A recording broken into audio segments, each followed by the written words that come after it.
Somos pareja hace aproximadamente 10 años para 11. Nos dedicamos a la agricultura, ganado, siembra de arroz. Aquí tenemos un hotel. Banco Tui para nosotros es como que nos da fuerza, nos sostiene, y cada vez que necesitamos algo para el área de ganado, de arroz, el hotel, ahí están ellos para darnos la mano. Te acomodan en todo, no es tanto nada más darte crédito, no, te hablan cómo tú puedes hacer las cosas, a qué tiempo, que tú no vayas muy forzado. Sin Banco Tui no hubiéramos podido tener lo que tenemos quizás hoy en día. Siempre están ahí con nosotros en la buena y en la que no son buenas. Cuando vienen algo, que cosa de Dios, ahí está Banco Tui. Banco Tui.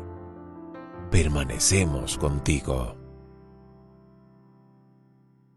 Saludos amigos de nuestro canal de YouTube Oso Negro al Día. Hoy nuevamente con una entrega de este podcast Oso Negro al Día, contando una historia. Agradecido como siempre de que nos acompañen, de que se suscriban a nuestro canal, den like y compartan nuestro contenido para que este contenido pueda llegar a muchas más personas. En el capítulo de hoy vamos a tener una conversación como ya hemos tenido con otras personas, pero esta vez será una conversación, si se quiere, más personal, más con un elemento o con elementos de más cotidianidad, por decirlo así. Resulta que para orientarlos a ustedes en torno a lo que estará pasando en este capítulo, hace un par de semanas, una de las broadcasters o suscriptoras de Box Studio estuvo por aquí, vino a grabar su contenido. Saludo para Melissa. Y entonces, quien iba a ser su invitada, le dice, mira, pero yo tengo una amiga que le gusta mucho y que ella tiene mucho talento y hace algo muy bonito, quiere hacer un podcast. Nos ponemos en contacto y esta le ofrece mi número de teléfono a esa amiga. Posteriormente, esa amiga se pone en contacto conmigo y me explica que ella es Diosbeira Quesada de Álvarez. Y cuando veo que me escribe así, yo pienso, pero cuidado si ella piensa que enamorada la que yo voy.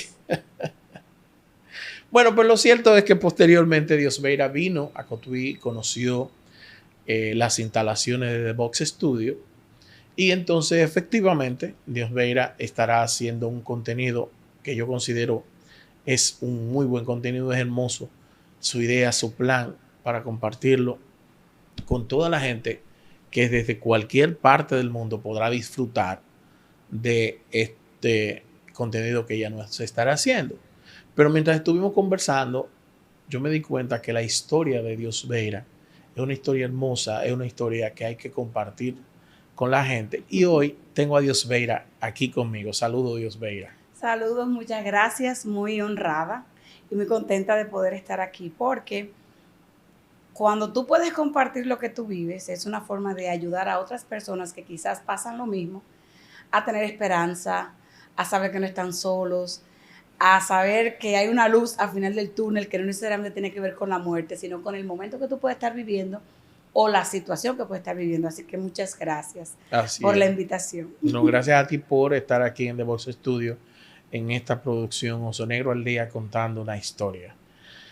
Agradecer a mi gente de Banco Tui, el banco de la comunidad, Banco Tui, Banco de Ahorros y Crédito, a mi gente de Casa de Cambios Tesoro, a Papelería Sicín y también a mi gente del Centro de Atención Renal Dr. Rosy Lanfranco, así como también a mi gente de Paninor, agua y pan.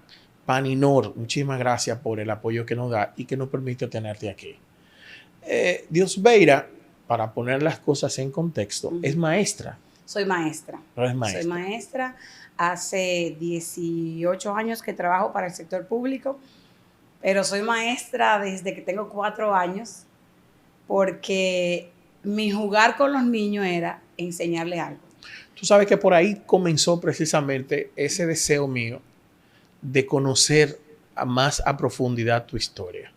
Y es que cuando nos conocemos finalmente, yo recuerdo que salí a buscarte, que estaba llegando, y entonces tú de inmediato te me identificaste, yo soy maestra, pero justamente usaste el término maestra, no profesora. No, así, porque me gusta más maestra. Yo soy maestra de profesión y de vocación. Así lo dijiste. Sí. Y entonces me dijiste también que das clases de inglés y que eres maestra para niños. Para niños preescolar. Preescolar. Yo soy licenciada en educación inicial con una maestría en procesos pedagógicos y gestión de la educación infantil, lo que me faculta para enseñar, trabajar, hacer programas especializados y personalizados para niños de 0 a 6 años. Bueno. Sin embargo, yo, cuando se trata de enseñar, a mí la edad no me preocupa. Ok, excelente. Vamos a ir entonces un poquito a una especie de retrospectiva. Ok. Tú me comentaste que eres parte de una familia cristiana. Sí, mis padres son pastores desde antes de nosotros nacer. Okay. Ellos cuando ellos se casaron, mi papá era pastor, conoció a mi mamá en la iglesia que él pastoreaba en Pimentel, se casaron, comenzaron su familia, mi papá fue pastor en diferentes sitios aquí en República Dominicana y fuera del país, hasta que en un momento, entendiendo que un llamado que Dios le había hecho, algo específico, por su historia, que también es otra historia, nos establecimos en Pimentel. Para que tengan una idea, Diosbeira nos comentó ese día que su padre tuvo una niñez bastante difícil. Sí, una niñez bastante difícil y complicada, al punto de querer llegar a suicidarse. Y cuando intentó quitarse la vida, entonces el Señor tuvo un trato con él muy personal y muy propio de mi papá, que lo hizo entender que lo que él necesitaba no era quitarse la vida, porque él no tenía ninguna, lo que él necesitaba era tener vida en Dios. Y entonces, no quisiera contar yo la historia, por si algún día usted la escucha, pues usted no tenga la historia en mente, sino que pueda escucharla y disfrutarla desde el principio. Pero sí, es una historia que lo hizo a él llegar a la conclusión de prometerse a sí mismo y prometerle al Señor hacer todo lo que tuviera en sus manos para que los más niños posibles no pasaran por el proceso de vida que él pasó. Okay. De ahí que nosotros estamos en Pimentel establecidos con una escuela que trabaja para niños y niñas, donde formamos los niños con miras a que sean líderes y con miras a que vean el mundo de otra forma. Pero no con porque a veces la gente entiende que si los están educando a los niños, gente que es de una religión determinada, es bueno porque le enseñan buenas costumbres, digamos así. Uh-huh. Pero de pronto mucha gente tiene, no, porque lo van a adoctrinar. No necesariamente es adoctrinamiento, porque la escuela nuestra no es, los niños no pagan. Es pública porque los niños no pagan, pero es privada porque no es directamente del gobierno, ni nosotros lo hacemos para beneficiarnos nosotros. Pero nosotros sí tenemos fundamentos cristianos como tal, okay. Pero los niños tienen la libertad, claro está, pero se le enseña, obvio, a amar al Señor, porque el ser humano está diseñado para creer en algo superior. Correcto. Entonces, como lo que nosotros conocemos es al Señor, eso damos. Cada quien da lo que conoce, lo que entiende, en lo que cree. Nosotros creemos en el Señor Jesucristo como Señor y Salvador, y de eso hablamos y de eso compartimos. Perfecto. Diosbeira es una de ¿cuántos hermanos? Yo soy la mayor de 4. La mayor de 4. Uh-huh. ¿Y cómo fue crecer en una casa de personas, de pastores? Es una cosa que trae mucha presión, porque la gente siempre ha visto a los pastores como gente que no puede ni respirar mal, porque si respira mal ya pecó. Correcto. Entonces nosotros vivíamos bajo esa presión. Nuestros padres, por el conocimiento de aquel entonces, entendían lo mismo, que nosotros teníamos que ser de una manera totalmente rectos, correctos, y hacer las cosas de la manera que correspondían, porque teníamos que honrar al Señor. Y es verdad, tenemos que honrar al Señor. Y yo agradezco al Señor la crianza que tuve, porque aunque estuve bajo la presión del público, tenía unos padres que sabían mantener un balance. Y en nuestra casa había una unión familiar y se nos enseñó a creer en el Señor, a orar por las cosas, a ser unidos, a saber que el uno es soporte del otro. Pero la presión era fuerte porque la gente siempre en la iglesia, a los 4 hijos del pastor era que estaban mirando a ver cómo se portaban. Ustedes tenían el problema en el barrio, me imagino, de que eran los hijos de... Los hijos del pastor. O sea, siempre hemos sido y siempre nos ha precedido el hijo del pastor Radamés Quesada. De hecho, antes era una presión y ahora es como una carta al portador. Sí, de presentación. De presentación, porque yo voy a un sitio y digo, yo soy Diosbeira Quesada, y de una vez alguien escucha, ¿tú eres la hija del pastor Radamés Quesada? Sí, esa soy yo. Entonces, generalmente yo voy a los sitios y digo, yo soy Diosbeira Quesada, la hija del pastor Radamés Quesada. Entonces quiere decir que si bien es cierto que se tiene algún nivel de presión en un punto determinado de la vida por ser la hija de, también el ser la hija de tiene sus beneficios. Oh, claro. Por ejemplo, yo recuerdo que nosotros fuimos a una oficina gubernamental en el Palacio, donde está el enlace del gobierno con los cristianos. Y yo recuerdo que cuando nosotros entramos, había un montón de gente esperando. Pero las personas que estaban allí, cuando mi papá se presentó y dijo, yo soy el pastor Radamés Quesada, el caballero que es como el líder de la oficina, por decir un nombre, escuchó el nombre y dijo, el pastor Radamés, y se paró de su oficina y vino a saludar a mi papá. Y le dijo a los muchachos, acomoden al pastor en lo que llega su turno para que no espere tanto parado. Y para mí eso me sorprendió porque yo dije, ven acá, pues entonces papi lo conoce todo el mundo. Y papi me dijo, eso para que tú veas, tienes que tener cuidado. Y yo, papi, espérese que la presión ya pasó. Pero es una realidad, o sea, él es una figura pública de los públicos de antes. Correcto. Porque ahora una figura pública es la que está en la televisión y todo el mundo la ve. Pero él es una figura pública por el legado que ha ido dejando en las generaciones que ha alcanzado con lo que él hace. Estamos hablando de ¿cuántos años? Mi papá, ¿cuántos años tiene mi papá? ¿Cuántos años tiene en el... De trayectoria? Sí. Uf, hay mucho, como... Bueno, mi papá comenzó a ser pastor a los 19 años. ¿Actualmente tiene? Creo que 65, 66. Estamos hablando de cerca de 50 años. O sea, en ministerio. En ministerio. O sea, donde quiera que mi papá va, hay alguien que lo conoce. Imagínate, hay alguien que sabe quién es él. Durante 50 años en una... Y por ejemplo, una vida igual. A veces nosotros vamos a sitios que vamos a hacer actividades de congreso o enseñanza y van personas que llevan sus niños o sus nietos porque ellos quieren que sus hijos o nietos tengan la experiencia que ellos tuvieron al escuchar al pastor Radamés con su personaje Pepe, Papá Abraham, Flonflon, el muñeco, Pepe el muñeco que habla, Flonflon el pedazo del amor, los personajes de la Biblia, Papá Abraham, y así, o sea, él creó todo un mundo para los niños con personajes cristianos y eso, que hizo que muchos niños se acercaran al Señor y al día de hoy hay un legado que ha alcanzado estas generaciones. Excelente. Y eso es lindo, eso es bonito. Claro, eso a mí me gusta. Pero en algún momento, Diosbeira, todos en algún momento tenemos la siguiente circunstancia. Ya no somos tan niños. Sí. Y llegamos a un punto en el que ni somos tan niños ni somos adultos. Somos adolescentes. Y entonces como que la vida se nos pone un poquito más pesada, más difícil, todo ese tema de digamos, control en la casa y eso. ¿Eso no te pasó a ti o a tus hermanos? Hay no sé si socialmente será, pero cuando tú eres hembra, cuando las hembras tienen como otra forma de mostrar la rebeldía. Ok.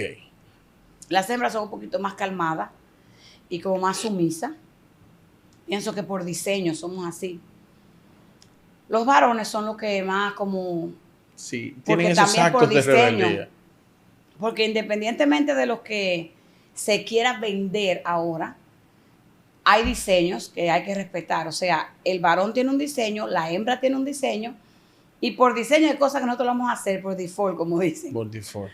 Por ejemplo, hay una estructura de protección, de provisión, que el hombre como varón, como figura masculina, tiene y ejerce. No que es para pisar ni para creerse más que la hembra, no. Se trata de eso, se trata de diseño. Entonces la hembra como que tiene el diseño de más sumisa, no que se va a quedar atrás, porque yo no me he quedado atrás. Yo he avanzado, yo he estudiado, yo me he preparado y Dios me ha bendecido por eso.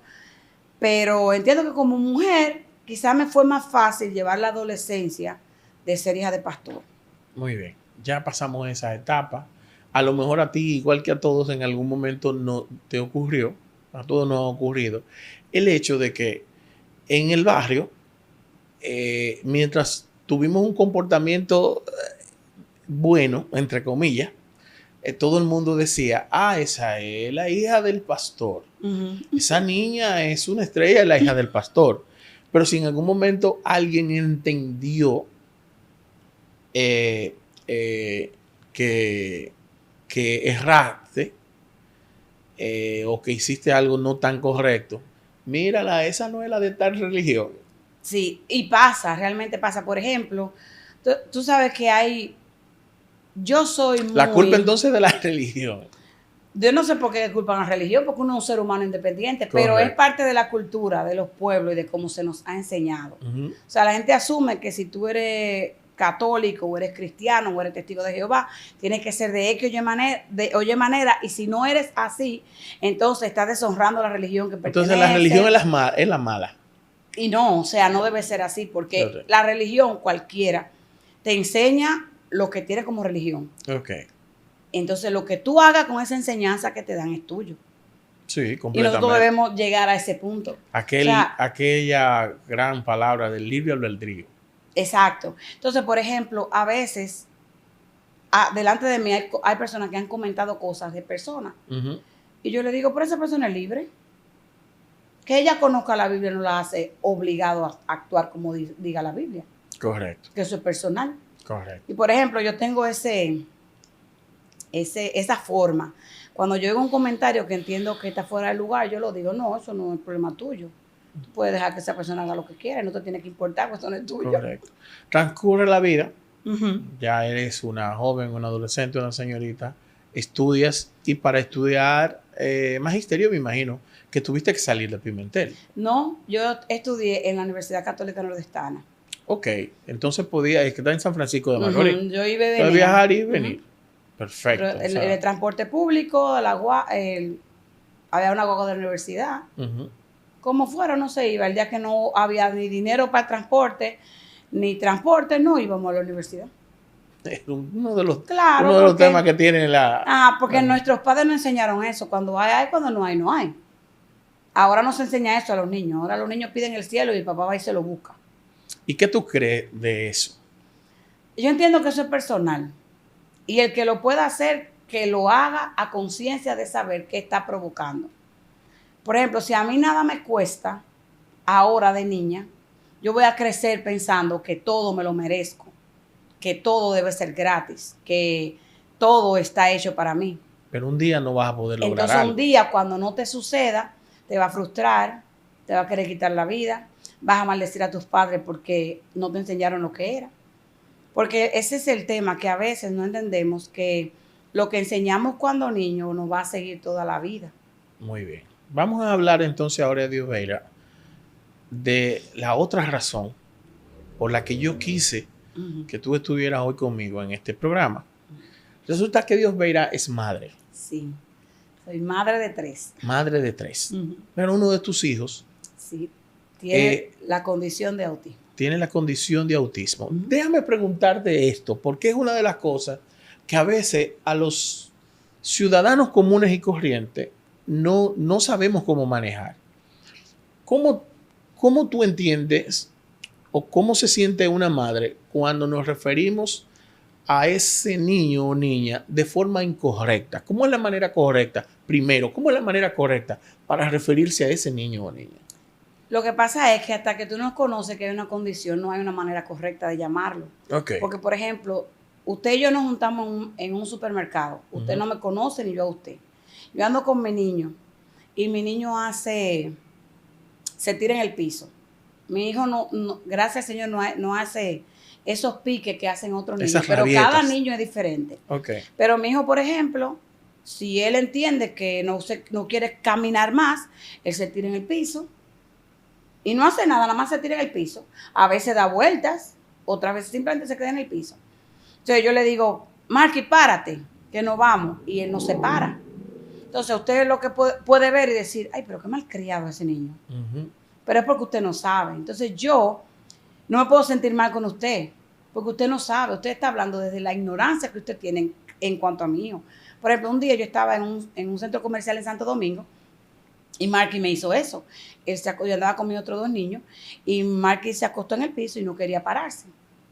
Entonces un señor pasó y dijo, mira, qué niño más mal educado, yo con una chancleta y lo pongo en puesto. Y mi hijo mayor lo miró y dijo, pero usted sí es mal educado e ignorante, porque usted no sabe lo que le pasa a mi hermano. Eso le dijo tu hijo mayor. Mi hijo mayor. ¿Cuántos años tenía en ese momento? En ese momento tenía que tener como 11. Okay. Y yo lo agarré de la mano porque yo dije, ay Dios mío, que se escuchó un poquito mal educado. Sí. Entonces él me dijo, no mami, alguien tiene que decirle, porque él dijo eso, porque él no sabe que Marky tiene una condición. Okay. Y yo entendí en ese momento con mi hijo, aprendí, que yo no puedo juzgar al que dice algo de mi hijo desde su ignorancia. Porque el que sabe que mi hijo tiene una condición lo trata con cortesía, con empatía, con respeto y me admira a mí.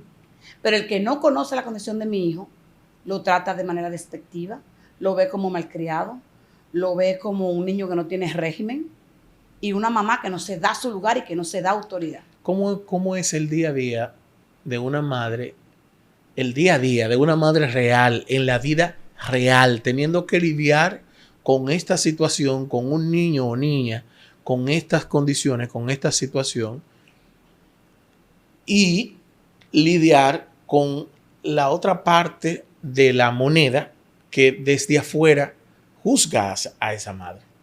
Ese es un tema un poquito difícil porque la gente piensa que las cosas son normales y no son normales. Okay. Y por más normal que tú la quieras ver, no lo son. Porque son lo que son.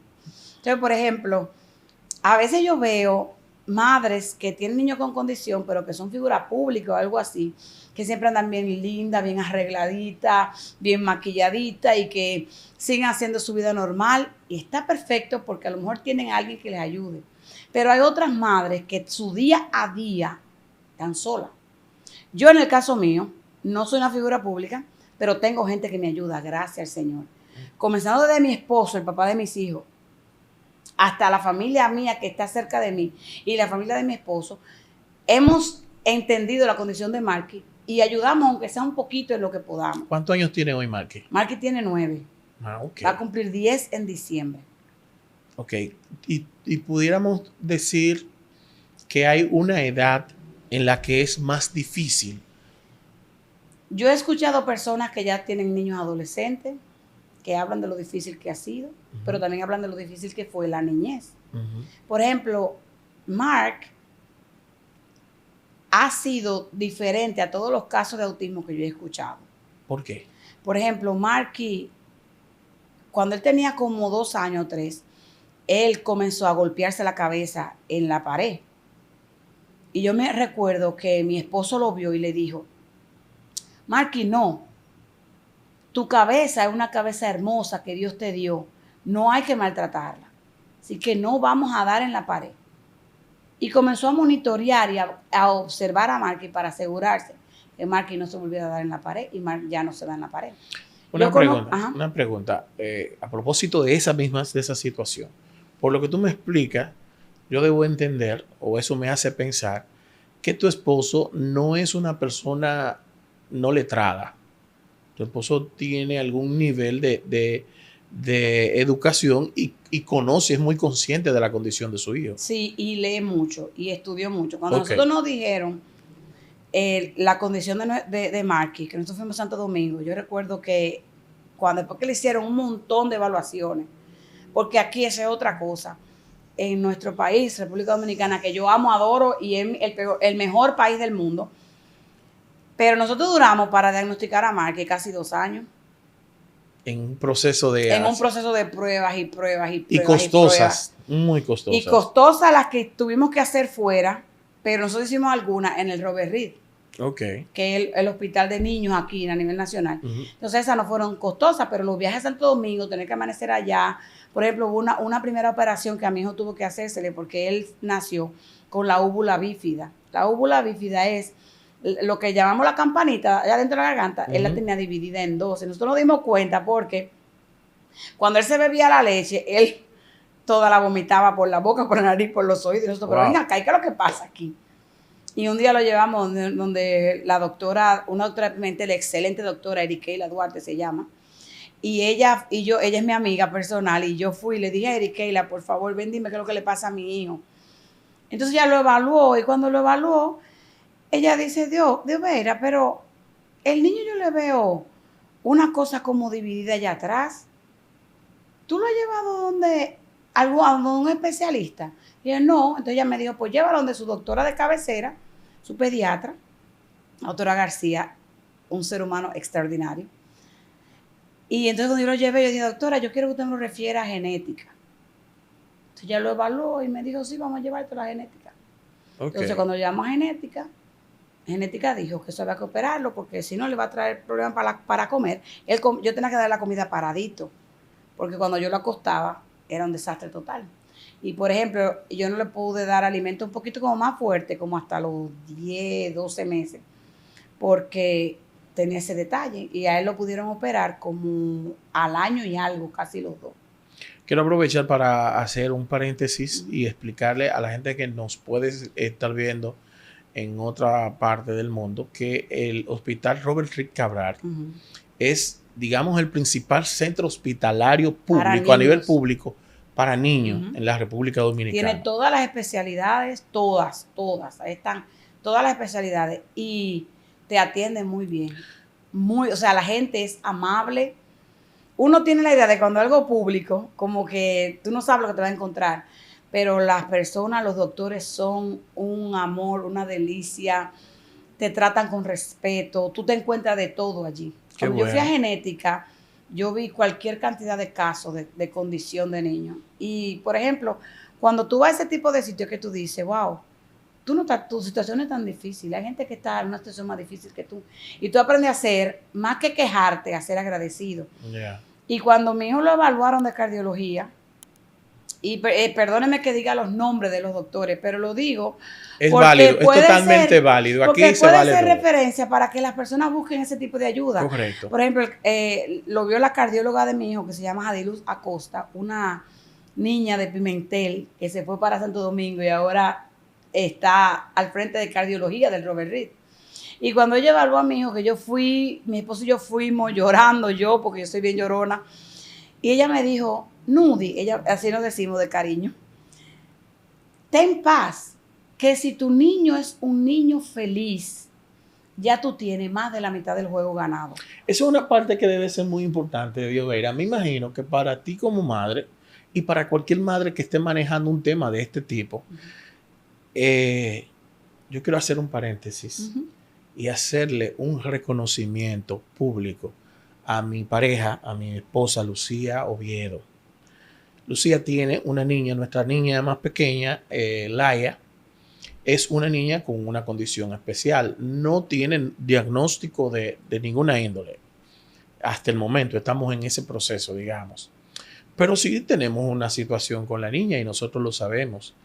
Y yo veo de la manera en que Lucía, una mujer que no maneja grandes recursos económicos, que no tiene tanta ayuda desde el punto de vista del día a día, tiene que manejar circunstancias y situaciones con Laia. Y entonces yo me siento orgulloso y quiero reconocerlo aquí, porque yo no podía hacer este programa sin decirlo.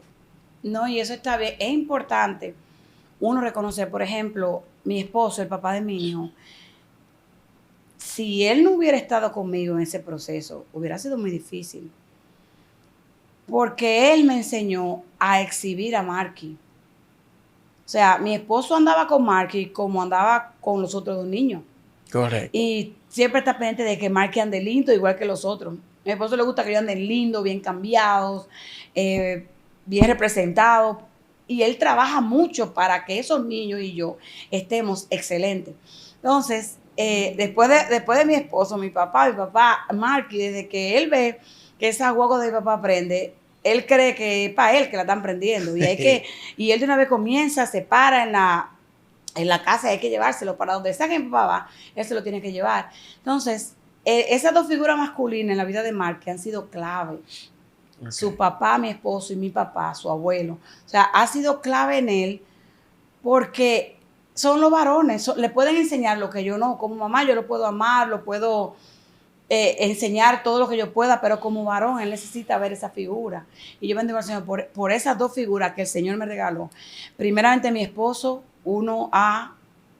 sin temor a equivocarme, el mejor, y mi papá en la vida de Mark. Cuando tienes que hacer una valoración de ser, precisamente como hemos estado diciendo hace rato, un ser humano común y corriente. Un ser humano común y corriente que a lo mejor no cuenta con grandes recursos económicos y que en tu caso tú has tenido la fortuna de que tienes un círculo familiar estrecho que te ayuda y eso, pero hay quienes no tienen esa suerte. ¿Cómo manejar estas situaciones con un niño especial en la casa o niña? Se torna un poco difícil porque lo económico se convierte en un factor importante porque los estudios son costosos. Y por ejemplo, el Robert Reed tiene una cosa y es que el tiempo para las evaluaciones tarda. Ok. Entonces, para un diagnóstico es prácticamente que hacerlo por fuera para saberlo con más tiempo. Entonces, yo sé que no es fácil porque con todo el apoyo que yo he tenido, para mí ha sido difícil. Y con respecto a la educación de niños. Ese es otro tema con Mark. Y nosotros fuimos a varios sitios y le ayudaron un poco. Pero en el lugar que más lo están ayudando es donde él está ahora. En el colegio que él está ahora, para mí ha sido enviado del cielo. Pero hay que destacar que has tenido que sacarlo de Pimentel. Oh, claro. Ajá, para poder lograr el exacto, porque ni en Pimentel ni en la zona hasta ahora que encontré, de hecho aquí en Cotuí, encontré un espacio donde mi hijo es valorado, es tratado, pero también a mí se me trata con empatía. Por ejemplo, yo estuve dándole terapia a mi hijo en un lugar y me suspendieron de la terapia, me retiraron del programa de las terapias. Yo pagaba, no era gratis. Y ellos me dijeron que no le iban a dar más terapia a mi hijo porque yo no hacía las tareas. Y yo le dije, pero yo hago otras cosas con él y yo entiendo que él viene aquí para hacer cosas que yo no le puedo enseñar. Correcto. Sí, pero usted no hace la tarea con él, ya usted no puede estar en el programa. O sea, yo me encontré eso yo lloré ahí mismo delante de ellos. Porque entonces yo llegué y cuando mi hijo fue a la terapia no lo dejaron entrar. No lo dejaron pasar. ¿No lo dejaron pasar? No, y me dijeron, no, ya usted no va a estar en la terapia. Ya el niño no va a estar en la terapia con nosotros. O sea, ¿no te lo informaron? No me lo informaron antes. Si no. Ellos me habían dicho que yo tenía que hacer la terapia con el niño porque podía salir del programa, pero me lo dijeron una vez y yo dije, pero yo estoy haciendo otras cosas con él. Pero bueno, realmente no le puse, a lo mejor mala mía, no le puse la atención debida a ese comentario. Yo realmente pensé que eso no iba a pasar. Yo lo que pensé que era una forma de ellos motivarme a su forma de hacer las cosas. El caso fue que después de eso yo di mi respectiva gritada, y claro está. Me sentí mal porque el niño fue a tocar la puerta y no se la abrieron. Y yo me fui para la casa y yo pensé en tantas cosas. Y el taxi que me fue a buscar me dijo, doña, ¿le pasa algo? Y yo, no, nada, cosas que pasan de la vida. Cuando yo llegué a mi casa, yo dije, Dios mío, ¿y cómo es posible? Y soy yo que estoy mal. O sea, yo me pregunté tantas cosas. Pero después me sequé las lágrimas. Le comuniqué a mi esposo lo que había pasado. Mi esposo dijo, no, tranquila. Eso es que eres tú que tienes que hacerlo. Tú tienes la capacidad, tú puedes hacerlo mejor que ellos, no te preocupes. No, olvídate así te de digo eso, de claro. Olvídate de eso, que aquí la bacana eres tú. El caballero la que sabe hacer las literal cosas eres tú. es un bacano, él es un bacano. Oh, claro. Olvídate de eso, para adelante con Mikey. Vamos a hacerlo nosotros. Muy bien. ¿Y eso fue hace cuánto tiempo? Eso fue hace como finales de 2022. O sea que estamos hablando de cerca de 2000 años. De 200, perdón. 200 años. Pues todavía estoy yo en el lío de los muchos. No, como... 2 años, casi 2 años. Me quedé con el... Entonces después que salimos de ahí, yo comencé a hacer todo lo que podía en mi casa. Ya. Buscaba cosas de YouTube. Los amigos que yo tenía que sabían de eso, yo los llamaba. ¿Qué puedo hacer con Mike ahora? Comencé a hacer diferentes cositas, pero todavía no era lo que yo realmente quería. Ya. Y yo estaba yo decía, Señor, pero provéeme un sitio, porque yo trabajo. Entonces, por ejemplo, yo no podía dejar el trabajo para dedicarme para Mar, porque es un esfuerzo en conjunto de mi esposo y yo para poder salir a camino. Claro. Entonces, un día alguien fue a arreglar el aire acondicionado de mi casa y ve a Marky y me dice, ¿tu niño tiene alguna condición? Y yo, ajá. ¿Y dónde tú lo llevas? Y yo le explico lo que he hecho, porque es una persona cercana a mí. Y me dice, ¿por qué tú no lo llevas a tal sitio en Cotuí? Y yo, ajá, ¿tú piensas? Sí, mira, llévalo. Y me dio el teléfono, pero pasaron como 1 o 2 meses y yo no lo llevé. Ok. Y un día dije, no, pero déjame llevarlo a ver. Bueno, vamos a poner un poquito en contexto nuevamente a la gente. Decirle que Dios Beira es original de Pimentel. Pimentel es una ciudad que pertenece a la provincia de Duarte. San Francisco de Macorís, y nosotros estamos en Cotuí, en este momento estamos grabando, somos una ciudad que el común cabecera de la provincia de Sánchez Ramírez.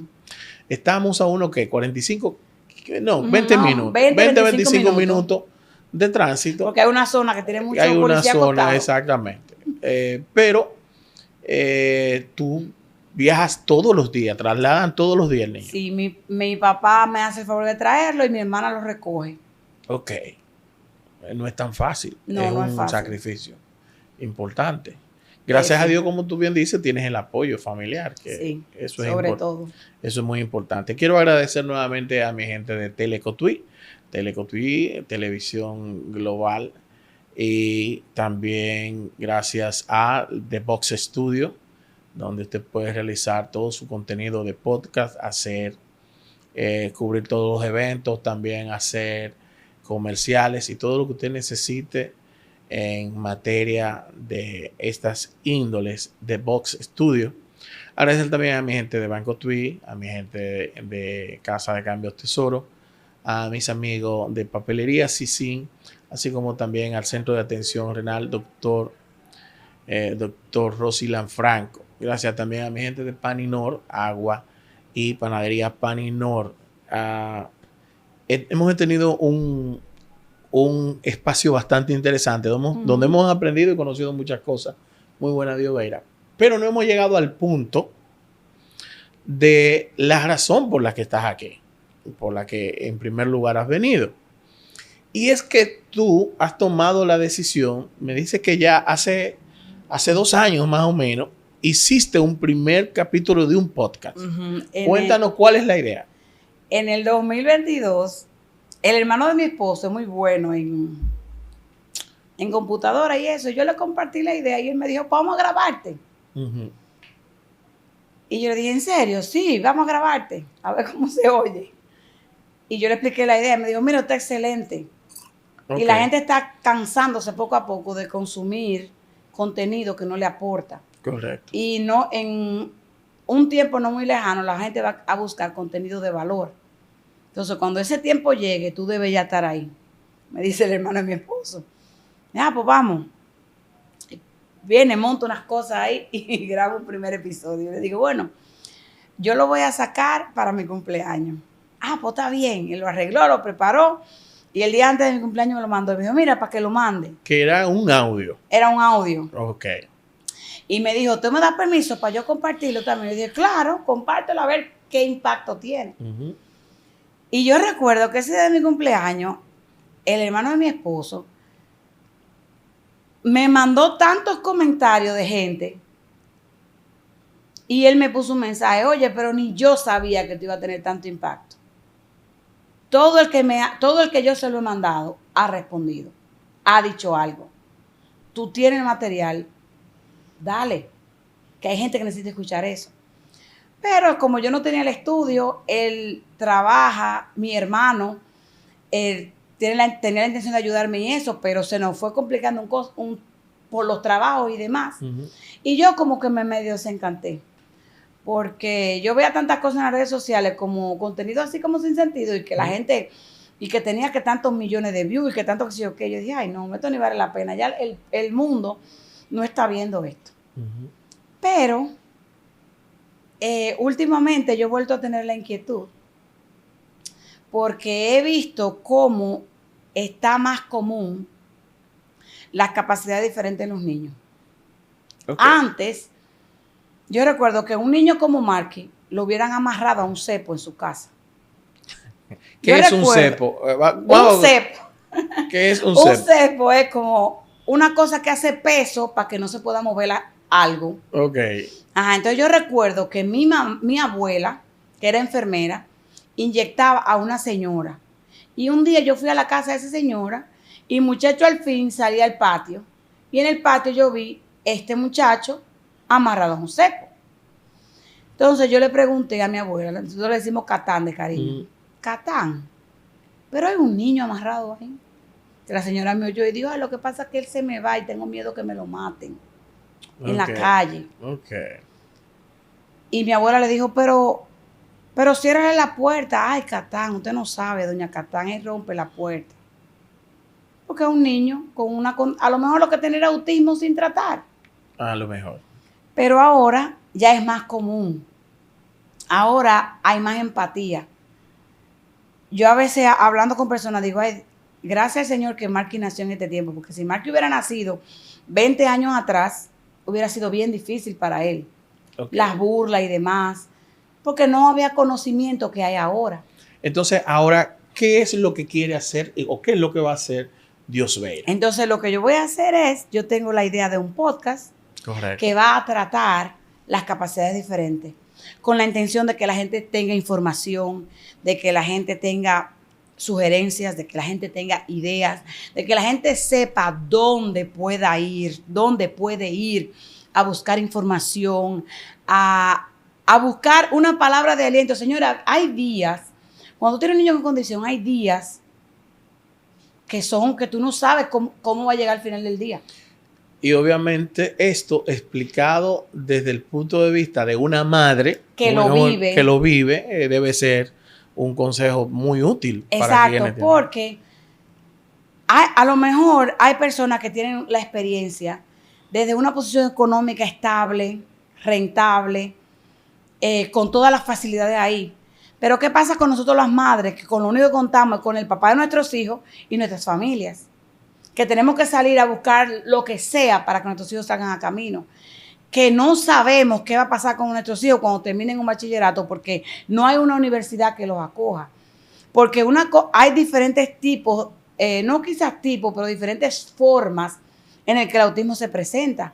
Y hay niños que tienen, por ejemplo, el famoso Asperger de autismo, que son niños que tienen la capacidad de ir a la universidad a estudiar. Pero el mío todavía es no verbal. Él dice algunas palabras que yo la entiendo porque ya estoy acostumbrada. Por el día a día con él. Exacto. Y hay otras que él la dice más clara. Pero si mi hijo no fuera siempre no verbal, ¿cómo yo lo voy a trabajar? Bueno, es muy difícil. ¿Qué yo voy a hacer? Entonces es la idea, poder poner herramientas, ideas, sugerencias, y que ustedes no se sientan solas allá afuera, porque no lo están. Hay muchas como ustedes que estamos pasando lo mismo. Y ustedes esta sonrisa que yo tengo aquí, no ha sido fácil llegar hasta aquí. Hay días que yo no la tengo, pero me miro al espejo y digo, mira, si tú pudiste ayer, puedes hoy. Si te comiste el mundo ayer, te lo vas a comer hoy. Así que vamos, cambia la cara. Vamos a hacerlo de nuevo. Una gran frase, Diosveira. Muchísimas gracias por compartir tu historia con nosotros. Gracias a usted por invitarme. Gracias por venir a Oso Negro el Día, venir aquí a The Box Studio. Y bienvenido a la familia The Box Studio. Y ustedes estén pendientes para que cuando vean el podcast le digan que sí y lo vean y lo disfruten. Bueno, pues ya lo saben ustedes. Mientras tanto, pedirle nuevamente que den like, compartan este contenido para que llegue a mucha más gente. Y cuando Diosveira tenga su contenido, también hagan lo propio. Muchísimas gracias, Diosveira. Gracias a usted. Un placer haber estado aquí.